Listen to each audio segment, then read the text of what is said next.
안녕하세요. 장재명 신부의 신앙 단상입니다. 오늘은 베네딕토 16세 교황님께서 지난 2007년에 반포하셨던 권고 사랑의 성사의 한 부분을 보도록 하겠습니다. 권고 70항에서 교황님은 이렇게 말씀하십니다.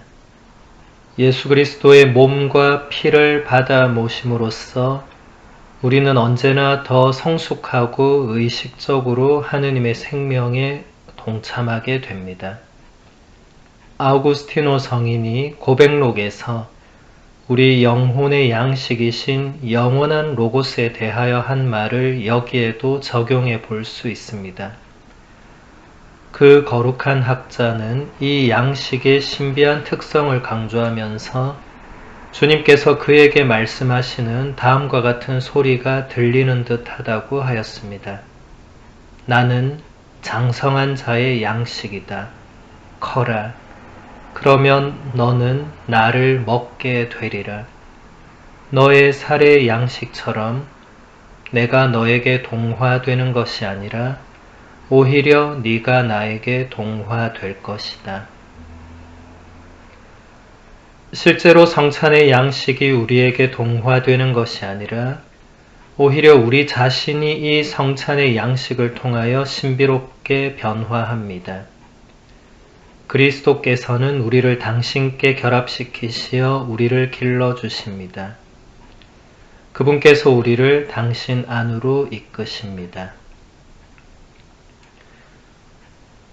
예수 그리스도의 몸과 피를 받아 모시는 성사 중의 성사인 성체 성사의 신비, 이것을 교황님이 아우구스티노 성인의 고백록의 한 부분을 인용해서 설명해 주고 계십니다.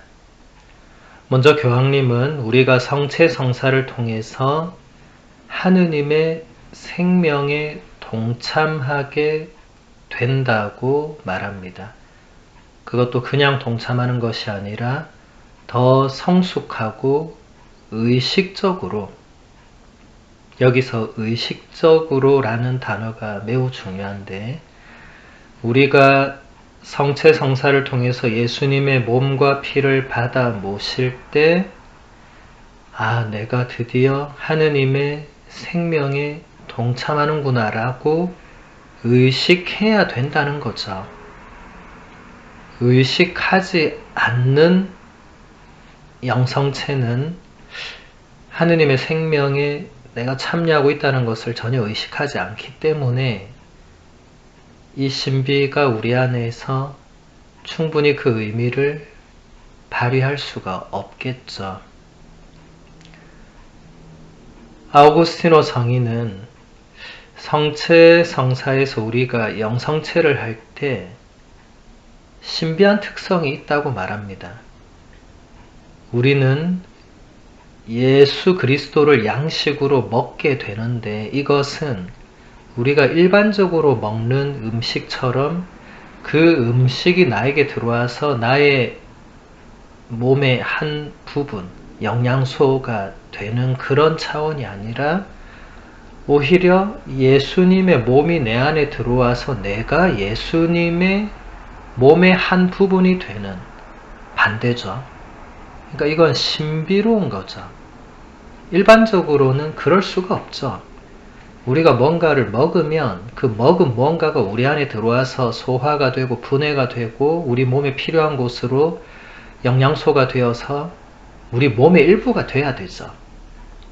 그런데 영성체는 반대로 우리가 성체를 영해서 우리 안에 성체가 모셔지는데 그 성체가 소화되고 분해되고 해서 우리 몸에 필요한 곳으로 가는 그런 기능이나 역할을 하는 것이 아니라 오히려 우리가 예수 그리스도에게 동화되는, 예수 그리스도의 한 부분이 되는, 예수 그리스도의 몸이라는 그 신비로운 몸의 한 지체가 되는 그런 신비가 된다. 물론 이런 신비는 우리가 이성적으로 알아들을 수 있는 차원은 아닙니다. 신앙으로 받아들여야 되는 신비겠죠.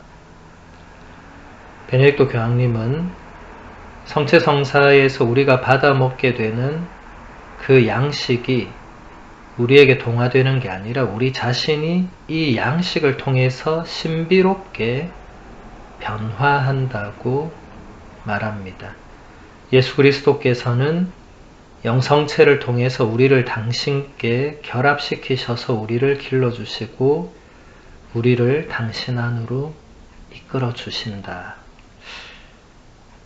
물론 영성체를 통하지 않고서도 예수님께서는 우리를 길러주시고 우리를 당신 안으로 이끌어 주실 수 있는 분이죠. 그리고 그렇게 하시는 분이지만 영성체가 성체성사가 가장 그러한 이 방식에서 가장 탁월한 그런 순간이 된다.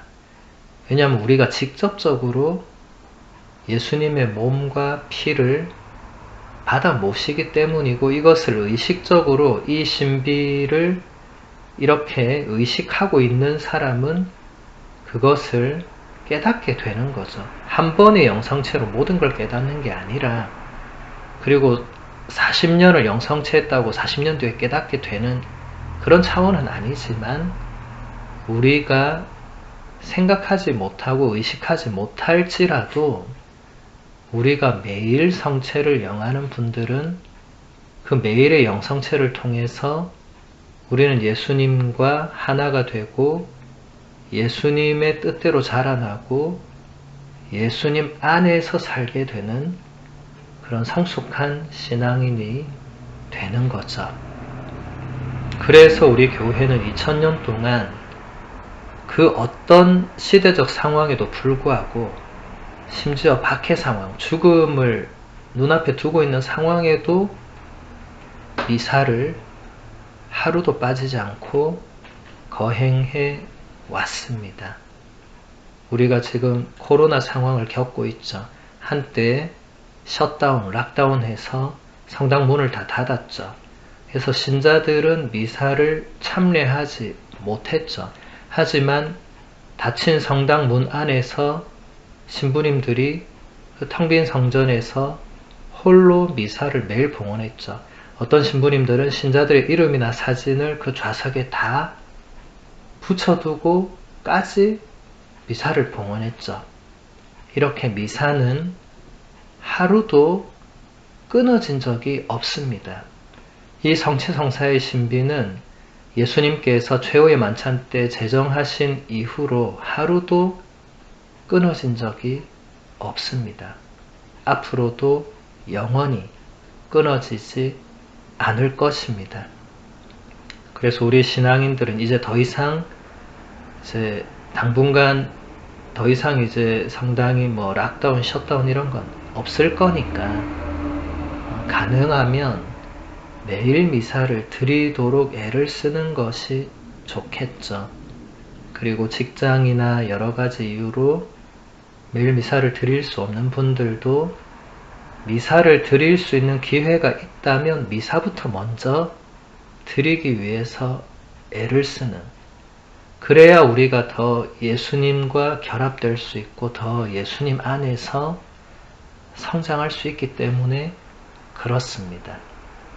미사의 중요성은 아무리 강조해도 지나치지 않습니다.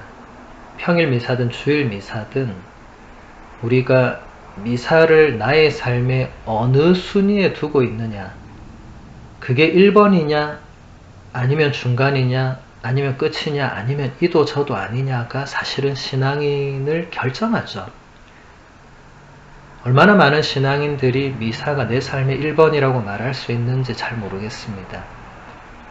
미사가 여러분이 생각하기에 내 삶에서 몇 순인가를 생각해 보신 다음에 아직 당장 1번은 아니더라도 순위를 점점 끌어올릴 수 있도록 애쓰는 것이 신앙인의 모습이 되겠죠.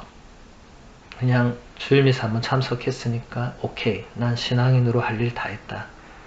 6일은 그냥 평범하게 일반인과 똑같이 살고 또 주일 미사오. 물론 일반인과는 다른 삶이죠. 그런데 매일의 미사를 참여하려는, 그리고 성체를 날마다 모시려는 열망을 지니고 키워나가는 사람과 주일 한 번으로 오케이라고 생각하고 신앙생활 하는 사람의 그 신앙의 삶이 10년, 20년, 30년, 40년, 50년 쌓여갈 때 나중에는 굉장히 다르겠죠.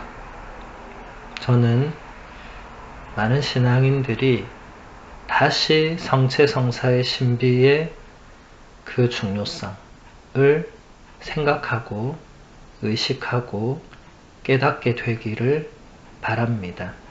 아마 베네딕토 교황님께서도 그런 바램으로 이런 권고를 반포하셨으리라 생각합니다. 오늘은 여기서 마무리하겠습니다.